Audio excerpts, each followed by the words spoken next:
Do you feel like you're trying hard to make the right decisions with your money but can never seem to get ahead? Or have you been working your butt off but don't have much to show for it at the end of the month? Yeah, things like inflation and recession are real and can feel like huge obstacles. But if you don't set any goals for your money, you'll probably still feel like you're spinning your wheels, even when the economy isn't crazy. Hey there, welcome to the Daytime Dollar, where we talk about financial strategies and how small changes can make big improvements. If you are new here, subscribe to my channel and hit the bell icon.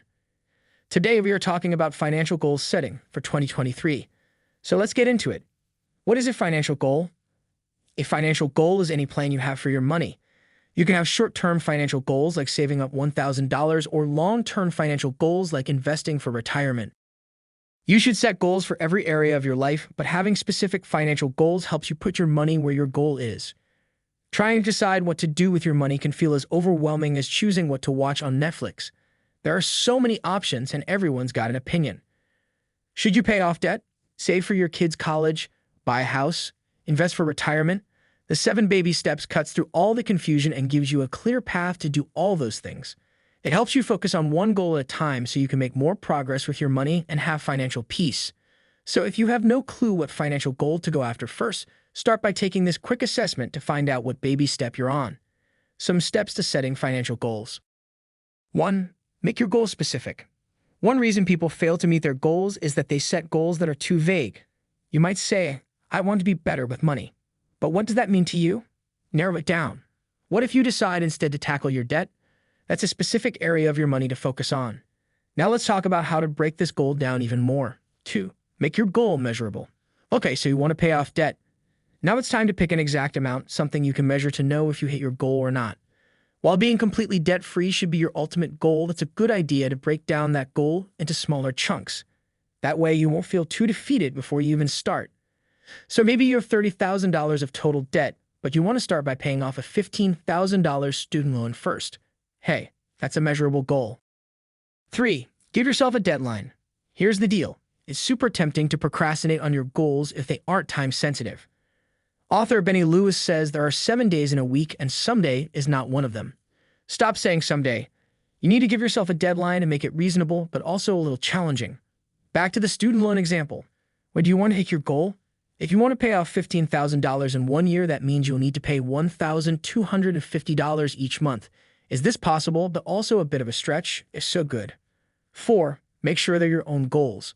Let's talk about comparison for a moment. It's easy to look around at what other people are doing and feel like you should be doing it too. Are your neighbors driving the latest model cars? Is that one girl on Instagram always taking extravagant vacations? Hey, good for them. But that doesn't mean you need to do the same. When we compare ourselves to other people, we're playing a game we'll never win, so ensure you're setting financial goals that make sense. In other words, just because all your friends are taking out second mortgages for renovated kitchens doesn't mean you should. Put the blinders on, focus on your lane, and cross your finish line. And be clear on why you've chosen the goals you have. 5. Write your goal down. Did you know you're more likely to achieve your goals if you write them down? Yep, it's true. There's something about putting pen to paper that helps you commit to the task at hand. So go ahead and put your goals in writing. Then stick them in your car, on your desk, or your bathroom mirror. Type them in the Notes app on your phone, take a screenshot, and set it as your wallpaper so it's the first thing you see when you pick up your phone. Keeping your goals where you can look at them will keep you on track and motivated. 6. Create and stick to a budget.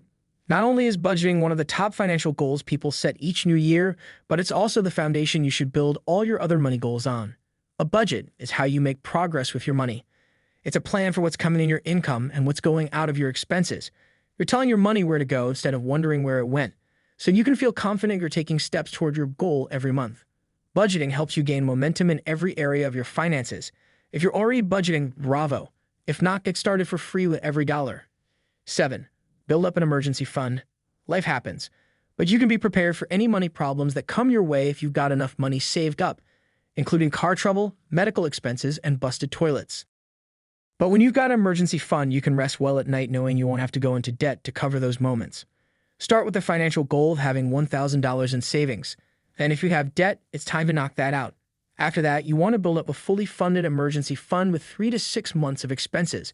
Again, this is all covered in the baby steps, the proven plan to help you take control of your money. When you've got an emergency fund, you're ready for those life happens moments. Instead of being worried about what could happen next, you'll feel confident that you've got money set aside to deal with it. So guys, that's all about today's topic. See you soon in the next video. Goodbye.